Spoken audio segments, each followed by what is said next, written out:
Designer, and you are doing your casting. When you go through their, swipe up on their timeline, what do you look for, and what gives a person a, not qualified? Well, for me, I think I have to be very conscientious of my own brand voice. And being on that feminist platform that I am, I try very hard to not objectify. I try very hard not to fall into that sort of hegemonic sexist view of what women should be doing while they're modeling.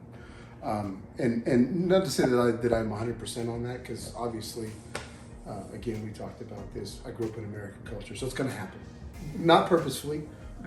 Subconsciously. It happens, Sometimes I'll have a shot that I look at later and go, ooh, maybe I shouldn't have posted that one. Mm-hmm. But so that's my voice. So the voice of my brand is about empowering, not objectifying. So for me, one of the big disqualifiers right off the bat is if they have show a body of work that objectifies themselves. Now, don't get me wrong. I think that's empowering for them. And I'm not going to tell them that they're doing something wrong.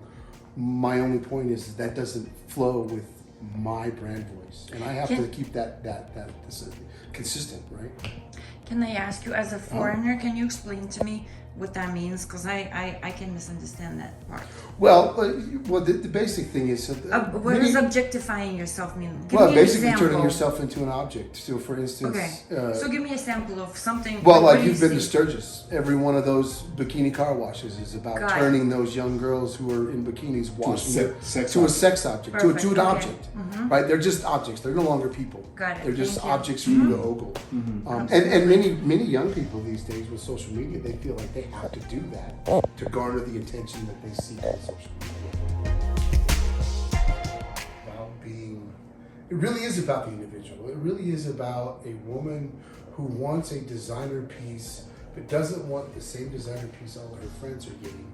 And now she has the ability to have her own designer, which that takes it to the next level. Well, and that's where I found my niche. It's really about me being their personal designer. That's the definition of couture way back in the ancient days. Oh yeah, I mean, we talked in the House of Worth. Right? Absolutely. You know, one dress for one client, and that was it. And you go to the princess and do her thing.